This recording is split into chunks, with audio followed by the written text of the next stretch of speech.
आज का लेक्चर जो है अपना वो कंटिन्यूएशन में है। प्रीवियस लेक्चर जो हमने अबाउट टेम्परेचर स्केल्स डिस्कस किया था, तो उसी के कंटिन्यूएशन में हम आज के लेक्चर में कुछ न्यूमेरिकल्स करेंगे। देखा जाए तो छोटा सा लेक्चर रहेगा ही, around half an hour, and we will be discussing with the different temperature scales and conversion of temperatures and different thermometric properties जिस पर थर्मोमीटर डिजाइन किया जाता है। आपको याद होगा कि हीटर कन्वर्जन अगर हम करना चाहते हैं टेम्परेचर के स्केल, तो कुछ इस तरीके का हमने एक फॉर्मेट या फॉर्मूला डिफाइन किया था। सी सेल्सियस में है, Fahrenheit, Kelvin, Reaumur, Rankine and so on, right? Are you recalling this? Yes, sir. Yes, sir. तो और ये एक्चुअली बनता कैसे है ये भी मैंने आपको बताया था कि reading on the scale minus lower fixed point divided by upper fixed point minus lower fixed point, इस तरीके का एक पूरा इवैल्यूएशन हम लोग करते हैं, and then we say that कि ये चीज कांस्टेंट होती है। और किसी भी स्केल के लिए इस तरीके के फॉर्मेट ऑफ फॉर्मूले को अगर हम मॉडिफाई करते हैं अलग अलग टेम्परेचर स्केल्स को डिफाइन करते हुए, तो हमें ऐसी कोई एक इक्वेशन मिलती हुई नजर आती है। प्रीवियस लेक्चर में ये सारा डिस्कशन हो चुका है, और अगर आप इसको सिंप्लीफाई कर लेते हो तो यही पर्टिकुलर इक्वेशन जो है ऐसी एक सिंप्लीफाइड इक्वेशन बन जाती है। Start with few of the questions. कुछ एक क्वेश्चंस मैं कराऊंगा, कल भी मैंने आपको कुछ एक क्वेश्चन करा दिए थे, बट आज एक कपल ऑफ क्वेश्चंस हम लोग डिस्कस करेंगे। कपल ऑफ नहीं तो 8-10 क्वेश्चन डिस्कस करेंगे। So let's start with this question number 6। कल मैंने शायद क्वेश्चन नंबर 5 तक आपको करा दिया था। अब इसमें कह रहा है calculate the temperature which has the same value on Fahrenheit scale and kelvin scale. एक ऐसा टेम्परेचर पता करो जो फ़ारेनहाइट स्केल में और केल्विन स्केल में सेम वैल्यू रखता है। तो हमारा जो फ़ारेनहाइट का कैलकुलेशन है वो ये वाला है, और केल्विन का जो कैलकुलेशन है वो ये। तो हमको ये फॉर्मेट इस्तेमाल करना चाहिए, यानी कि F-32 divided by 9 is equal to Kelvin scale 273 divided by 5। अब ये दोनों स्केल्स अगर सेम है, मतलब सेम वैल्यू हमें आइडेंटिफाई करनी है, ठीक है? दोनों स्केल्स में जो वैल्यू हमें मिलनी है वो सेम मिलनी है। तो मैं एक सिंपल सा काम करता हूँ कि F और K को T कॉल कर देता हूँ। F is equal to K is equal to T, ठीक है? और मैं ऐसा अपनी मर्जी से नहीं कर रहा हूँ, बाकायदा हमें बोला गया ना कि वैल्यू कैसी लेनी है हमें, Same. तो ये वाली इक्वेशन कुछ ऐसे लिखनी पड़ेगी, T-32 divided by 9 is equal to T-273 divided by 5। अब छोटा मोटा कुछ कैलकुलेशन आपको करना पड़ेगा। This will become 5T minus 32 into 5, कितना हुआ? 160, करेक्ट है? 90 माइनस 273 मल्टीप्लाइड बाय 9, बताइए कितना होता है?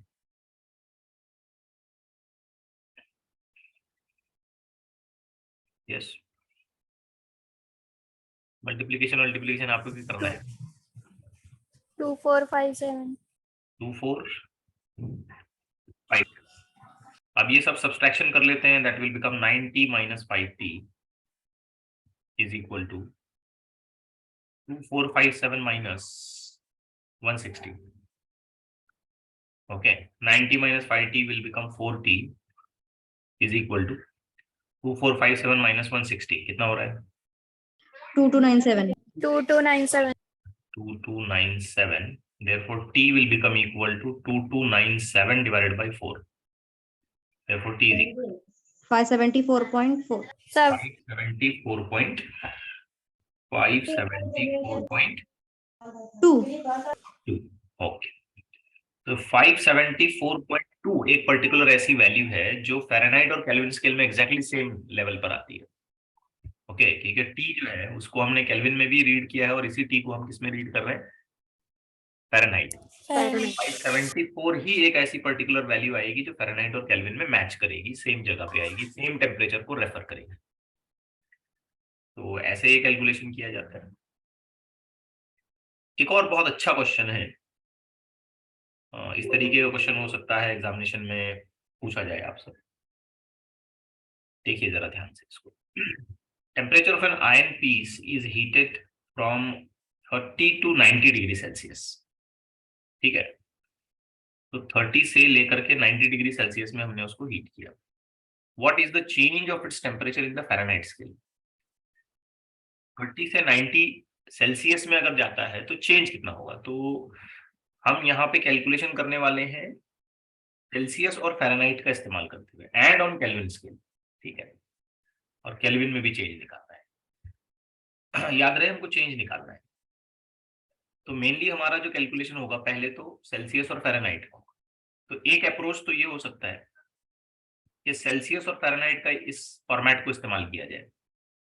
अब सेल्सियस फ़ारेनहाइट का अगर ये पर्टिकुलर फॉर्मेट में यूज करता हूँ, यहाँ ये सेल्सियस की इक्वेशन है और ये फ़ारेनहाइट की इक्वेशन है। सो ध्यान से देखिए, C/5 सिचुएशन ऐसी है, सेल्सियस की value divided by 5 is equal to F-32 divided by 9। इसको अगर मैं रीअरेंज करता हूँ ना तो ये कुछ ऐसा नजर आएगा, F इज इक्वल टू, ठीक है, केयरफुली देखिए, 9/5C प्लस 32। करेक्ट है? Yes, Yes, sir. sir. Okay. अब एक तरीका तो ये होता है कि आप 30 को पहले फ़ारेनहाइट में कन्वर्ट करो, इधर 30 रखो, कैलकुलेशन करो, फ़ारेनहाइट निकालो, फिर 90 रखो इधर, फिर कैलकुलेशन करके फ़ारेनहाइट निकालो और फिर डिफरेंस देखो। एक ये तरीका होता है। लेकिन मैं सोच रहा हूँ एक सिंपल अप्रोच ये भी हो सकता है इस तरीके के फॉर्मूले में कि directly change in the Fahrenheit scale is equal to 9/5 change in the Celsius scale. ऐसे भी लिखा जा सकता है डायरेक्ट, प्लस 32 की भी जरूरत नहीं है। समझ रहे हो? अब आप बोलेंगे सर प्लस 32 क्यों नहीं लिखा? तो बेटा सोचो, अगर मैंने इस पर्टिकुलर फॉर्मूले से पहले फ़ारेनहाइट F1 निकाला और बाद में फ़ारेनहाइट F2 निकाला और बाद में मैंने इन दोनों का डिफरेंस लिया और मैंने किया F1 माइनस F2, तो F1 माइनस F2 करने में ये 32 निकल जाएगा ना, कैंसल आउट हो जाएगा ना? Yes, sir. Yes, sir. है ना? मतलब डायरेक्ट कैलकुलेशन कर सकते हो आप, सीधा सीधा, ऐसे सीधा सीधा स्ट्रेट फॉरवर्ड, कोई वेरिएशन करने की जरूरत नहीं है। So if I go by this particular situation या this particular formula, what I have, what I can get, see this.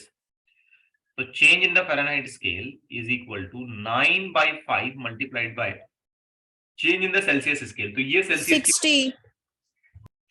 की वैल्यू आई 60।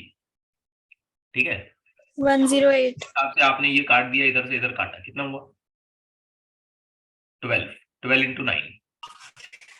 फ़ारेनहाइट स्केल का आंसर सीधा सीधा कितना आया? 108. 108 डिग्री फ़ारेनहाइट। डायरेक्ट चेंज मिला आपको। तो ये फॉर्मूला जो है ना की फॉर्मूला बनता है। हाँ, एक तरीका ये भी हो सकता है कि आप पहले 30 का फ़ारेनहाइट निकालो, 90 का फ़ारेनहाइट निकालो, फिर दोनों का डिफरेंस लो, चेक करो, यही आएगा। Getting it? Yes, sir. अब सेकंड अप्रोच में हमको बात करनी है केल्विन स्केल का कन्वर्जन, केल्विन स्केल के लिए कन्वर्जन करना है। तो बेसिकली सेल्सियस और केल्विन में जो रिलेशन है ना, हम यहां से अगर मैं दोबारा उसको रीराइट करता हूँ, सेल्सियस और केल्विन, तो ये नीचे का 5 और 5 कट जाता है, C equal to K minus 273 होगा, है ना? यानी कि C Yes, sir. K minus 273 या K is equal to C plus 273। ठीक है, अब एक तरीका Yes. तो ये होगा कि मैं पहले 30 के लिए K1 निकालूं, दूसरा तरीका, दूसरे में मैं फिर 30 के लिए, सॉरी 90 के लिए K2 निकालूं और फिर K1 माइनस K2 करूं। तो बेसिकली जब मैं इस फॉर्मूले को मॉडिफाई करते हुए K1 माइनस K2 करूंगा तो ये प्लस 273 वैसे भी निकल जाएगा और क्या मिलेगा मुझे? C1 minus C2। Yes, sir. तो इसका सिंपल पता क्या चला हमें? इस तरीके से हमें पता क्या चला कि change in the Kelvin scale is exactly equal to change in the Celsius scale. आई बात समझ में? Yes, sir. इसे याद रखना। और इसका एक लॉजिकल रीजन ये भी है कि केल्विन स्केल में, स्केल पर नंबर्स कितने डिवीजन में बांटे गए हैं? 100। और सेल्सियस में भी वो कितने में बांटे गए हैं? 100। तो दोनों का चेंज वैल्यू हमेशा सेम होगा। तो ये भी एक बड़ी इंटरेस्टिंग बात निकल रही है, तो इसे भी हमें याद रखना चाहिए कि केल्विन स्केल पर हमेशा चेंज वैल्यू, टेम्परेचर की चेंज वैल्यू उतनी ही होगी जितनी सेल्सियस स्केल पर है। No difference at all. Okay. तो फिलहाल के पॉइंट ऑफ व्यू से अगर मैंने कैलकुलेशन किया, केल्विन स्केल का चेंज वैल्यू कितना मिलता है? 30 और 90 के हिसाब से 60 यूनिट में लगा दूंगा degree kelvin. Okay, so that is how this question can be considered. आइए एक और देखते हैं क्वेश्चन। थोड़ा सा मैं सीक्वेंस बीच में से मिस कर रहा हूं ताकि जो अच्छे से फ्लो चल रहा है वो चीजें समझ में आए आपको। Now we have been given with a kind of graph, जो किसी का कमेंट आया, कैसे सॉल्व करें तो 63 आ रहा? नहीं आता, तुम कैलकुलेशन चेक करो अच्छे से, ठीक है। What she is asking, one of the student के अगर मैंने F1 F2 ऐसे अलग अलग करके निकाला और डिफरेंस लिया तो आंसर 63 आ रहा है। ऐसे नहीं आएगा, कैलकुलेशन में कुछ गड़बड़ हो गई होगी, ठीक है, चेक कर लो उसको। ओके, सो क्वेश्चन 9 देखते हैं। अब यहाँ पे हमको एक ग्राफ दिया गया है जो y एक्सिस पे सेंटीग्रेड यानी कि सेल्सियस स्केल को बता रहा है और यहाँ फ़ारेनहाइट x एक्सिस पे फ़ारेनहाइट बता रहा है। तो हमसे ये पूछा जा रहा है कि ऑप्शन से देखें तो इसका स्लोप क्या है। बहुत आसान है, अगर किसी गिवन सिचुएशन में मुझे स्लोप निकालना है तो I just have to take theta value, और अगर मैं स्लोप निकालता हूं तो यहाँ पे होना चाहिए tan ऑफ थीटा, ठीक है, and that is equal to slope. तो ये जो अपोजिट लाइन यहाँ मुझे दिख रही है ना, ये 100 की है, और ये एडजेसेंट लाइन जो मुझे दिख रही है अगर मैं ध्यान से देखूं ना, ये तो 32 और 212 यानी कि 180 की है। Yes, sir. वो 100 divided by 180 that makes 5/9। B answer आएगा, कोई खास बात नहीं है, समझे? Yes, sir. Okay, let's take another question. एक और क्वेश्चन देखते हैं। The freezing point of the thermometer is marked as 20 degree Celsius and the boiling as 150 degree Celsius। आपको याद होगा थर्मोमेट्रिक प्रॉपर्टी का हम लोग इस्तेमाल करते हैं। Okay, a temperature of 60 degree Celsius on this thermometer will read। तो ये जो फ्रीजिंग पॉइंट है ना, ये हमारी लोअर फिक्स्ड, ये देखो ये फॉर्मेट में आपके सामने दोबारा लाता हूं तो आपको ये क्लिक कर जाएगा, ये lower fix point, upper fix point, समझ रहे हो? यहाँ पे इसने क्या बोला कि लोअर फिक्स पॉइंट को ये कंसिडरेशन दे दो, लोअर फिक्स पॉइंट, और बॉइलिंग पॉइंट यानी कि ये 150 डिग्री सेल्सियस, तो इसको तुम अपर फिक्स पॉइंट मान लो, ठीक है। अब वो कह रहा है कि अगर कोई टेम्परेचर इस पे 60 डिग्री सेल्सियस है, 60, तो फिर उस थर्मामीटर में क्या होगा? अ temperature of 60 degree Celsius on this thermometer will read, क्या रीड करेगा? तो किसी भी टाइप के थर्मामीटर के लिए अगर मैं इस फॉर्मेट को इस्तेमाल करता हूं तो वो सेम होना चाहिए, रीडिंग ऑन द थर्मामीटर बोल के ये जो फॉर्मेट होता है, मैं फिर एक बार आपको आपके सामने इसका फॉर्मेट पेस्ट करता हूं। ओके, तो किसी भी टाइप के थर्मामीटर के लिए ये चीज फिक्स होती है, this one, reading on any scale any thermometer is minus lower fix point divided by upper fix point minus lower fix point, difference ये सेम होना चाहिए। तो एक तरफ तो हम लोग सेल्सियस वाली स्केल ले लेंगे, ठीक है, तो सेल्सियस के लिए C, ध्यान से समझना, सेल्सियस के लिए C minus lower fix point Celsius के लिए 0 है, अपर फिक्स पॉइंट जानते हो ना कितना है, 100 है, माइनस 0 है, इज इक्वल टू कोई दूसरा टेम्परेचर T, ठीक है, थर्मोमीटर की कोई भी नई वैल्यू टी नाम दे देते हैं, माइनस लोअर फिक्स पॉइंट कितना है इसका 20. 20, अपर फिक्स पॉइंट कितना है 150. 150 माइनस 20, 20. तो हमको ये टी निकालना है कब, जब ये सी जो है, ये सी ये कितना हो जाता है 60 हो जाता है, समझे ना। तो कैलकुलेशन पूरा करते हैं। So this will become 60 divided by 100 is equal to T minus ये 20, 150 माइनस 20 कितना हो गया 130. ये जीरो यहाँ से कट गया, ये जीरो और ये जीरो भी कट गया यहाँ से। तो कैलकुलेशन कुछ ऐसा नजर आ रहा है, एक स्टेप बढ़ा रहा हूँ मैं, टी माइनस 20 डिवाइडेड बाय 13, तो T minus 20 is equal to 13 multiplied by 6, so T will be equal to 13 into 6 कितना हुआ 78. 78 plus 20, so that will become 98. 98 degree, 98. ठीक है 98 degree, that's it, not Celsius, Celsius मैंने गलती से लिख दिया यहाँ पर। तो this is one of the good question to go for. तो किसी भी थर्मोमीटर के लिए इस तरीके की सिचुएशन अप्लाई की जा सकती है और उसको आप रिस्पेक्टिव वे में कंपैरिजन में लाइए, कंपेयर करिए उसे। अब यहाँ ये कंपैरिजन मैं सेल्सियस के साथ कर रहा हूँ क्योंकि ये सेल्सियस में दिया हुआ था। I can do this comparison with kelvin, अगर ये मुझे बोलता है ये कुछ केल्विन है तो मैं ये सेम फॉर्मेट केल्विन पे लगाता। अगर मैं ये सेम फॉर्मेट केल्विन पे लगाता तो इधर आता C माइनस 273 डिवाइडेड बाई 100, बात समझ आई,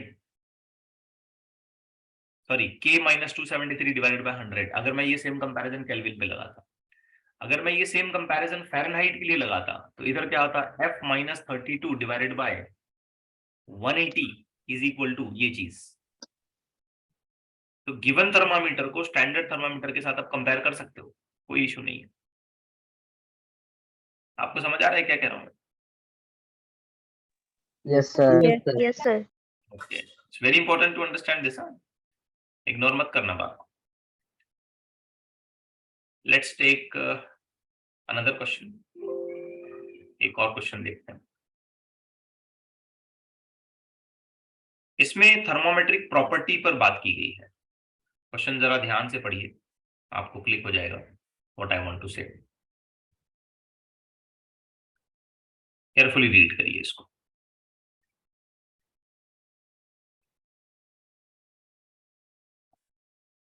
A thermometer is graduated in millimeter. It registered minus 3 mm when the bulb of thermometer is in pure melting ice. Melting ice मतलब ये लोअर लिमिट हो गई ना, तो ये माइनस 3 mm जो है ना, इसको मैं थर्मोमेट्रिक प्रॉपर्टी P1 बोलूँ। उसके बाद 22 mm, इसको मैं थर्मोमेट्रिक प्रॉपर्टी, ठीक है। अब ये पूछ रहा है कि टेम्परेचर कितना होगा अगर इसी गिवन टेम्परेचर पर ये 13 mm है, मतलब ये PT हो गया। अब आपको याद होगा कुछ ऐसे लिखते हैं ना हम लोग, T 100 thermometric property at the given temperature minus P1 divided by P2 minus P1. This is very important formula to apply. तो ध्यान से करना है इसको। Therefore T is equal to, this will become 100, 13 minus 3 plus 3. minus 3 यानी कि plus 3 हो जाएगा यहाँ पे, समझे ना, ये माइनस भी तो है, ध्यान दें, डिवाइडेड बाय P2 है 22 माइनस माइनस प्लस हो गया 3। So just complete with the calculation. So T will become equal to 100 into ये हो गया 16 divided by 25, ठीक है। So 100, 16, 25. So that will go by option B. तो ऐसे निकलते हैं क्वेश्चन ही। ऐसे कुछ क्वेश्चन पूछे भी गए हैं एग्जामिनेशन में, ओके। एक और क्वेश्चन लेते हैं, आसान सा question, let's try for it. आप अगर मॉड्यूल पढ़ रहे हैं, नोट्स पढ़ रहे हैं, तो उसमें कुछ और एडिशनल डिस्कशन भी मैंने रखा है, बट उतना उसको रटने की जरूरत नहीं है, जस्ट मालूमात के लिए उसको पढ़ना है आपने। बाकी जिस तरीके के क्वेश्चन यूजुअली टेम्परेचर स्केल पर पूछे जाते हैं, मैं वो सारे आपको करवा रहा हूँ। Now pressure reading in the thermometer at steam point is 1.367 into 10 to the 3 Pascal. What is the pressure reading at the triple point? Knowing the linear relationship between the temperature and the pressure. Now this statement is very important.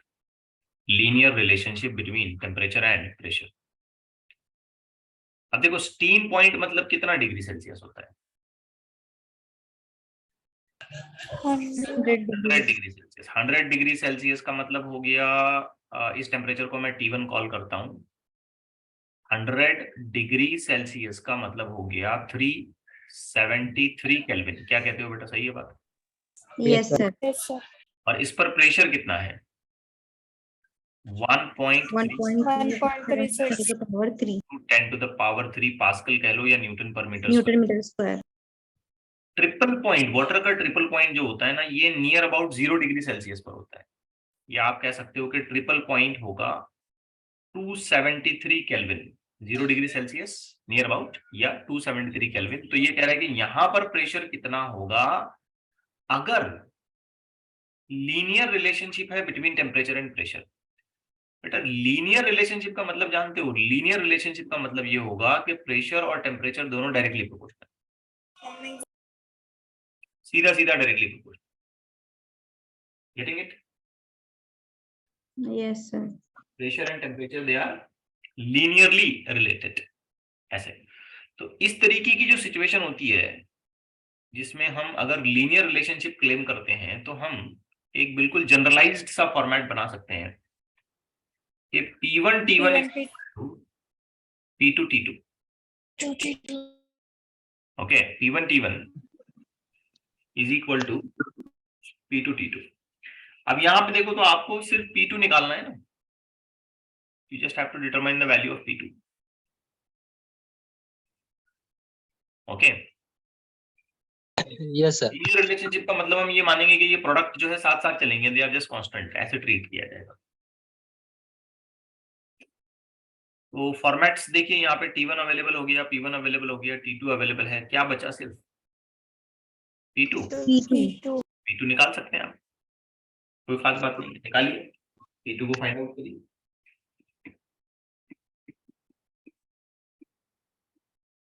Yes, कितना answer आएगा?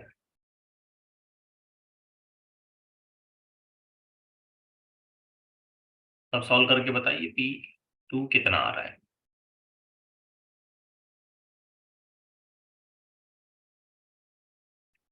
$373 कैसा आया? अच्छा question है, किसी ने पूछा यहाँ 373 कैसा आया। देखो बेटा सोचने की बात है, 100 डिग्री सेल्सियस है ना, तो अगर मैं किसी सेल्सियस की वैल्यू को केल्विन में कन्वर्ट करना चाहता हूं ना, तो Kelvin is equal to Celsius का वैल्यू प्लस 273 बराबर।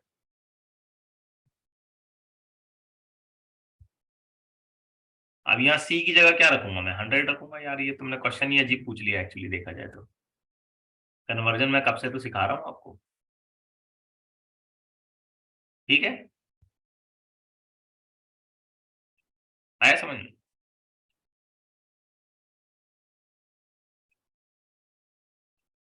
यस। Yes, sir.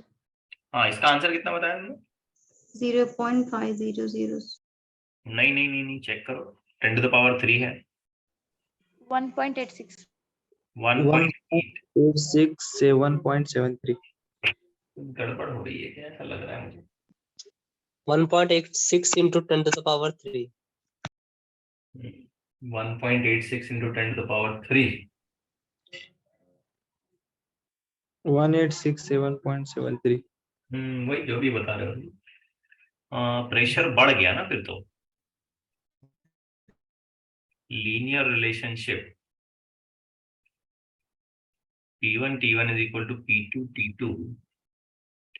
देखो एक्चुअली यहाँ पे शायद हमने मिस्टेक कर दी, मे बी। एक मिनट, हम लोग थोड़ा सा इसको क्रॉस चेक करते हैं। कोई और मैसेज कर रहा है, नॉट लाइक दैट, वैसे नहीं होगा। Let me right, P and T is directly proportional, so P1 directly proportional T1 and P2 directly proportional T2. So if I just take ratio, it will become P1 by P2 is equal to T1 by T2.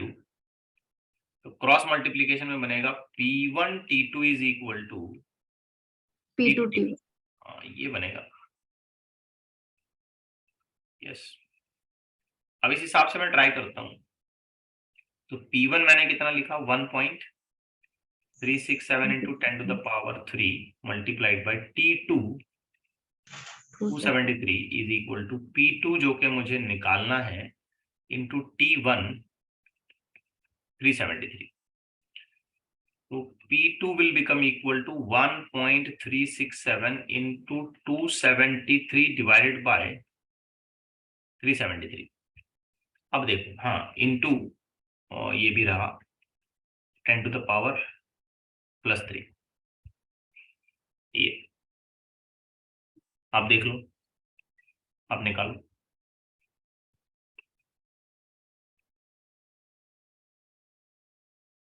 अब बताओ P2 कितना आएगा? कम होना चाहिए ना, 1.005. ठीक है, 1 into 10 to the power 3 pascal. Yes, पहले हमसे गलती हुई। लीनियर रिलेशनशिप ऐसी सीधी होगी ना, तो मैंने गलत किया, P1 T1 कर दिया था, तो करेक्शन हो गया उसमें। Yes, Yes, sir. आसान सा क्वेश्चन था, सिर्फ इस बात को समझना था यहाँ पे कि लीनियर रिलेशनशिप है प्रेशर और टेम्परेचर का, तो एक कंडीशन हमें यहाँ पे ड्राइव करनी थी। और खास हमें ये सारे कैलकुलेशन करते वक्त ये सोचना था कि टेम्परेचर्स को हम प्रॉपरली केल्विन स्केल में लिख पाए। ओके, ये समझा, ये 373 कैसे आया केल्विन में? Yes, Yes, sir. Steam point यानी कि 100 डिग्री सेल्सियस 273 ऐड करेंगे केल्विन हो जाएगा, और आइस पॉइंट या ट्रिपल पॉइंट कह सकते हो उसको, जो कि वेरी नियर टू 0 यानी कि 273 केल्विन माना जाता है। So these are some questions जो टेम्परेचर स्केल को रिलेट करते हैं। टेम्परेचर स्केल की जो थियोरी हमने कल पढ़ी थी उस पर डिपेंड करते हुए ये कुछ क्वेश्चन थे। तो आज का लेक्चर जैसे मैंने कहा था कि छोटा होगा, तो आज के लिए इतना काफी है, राइट?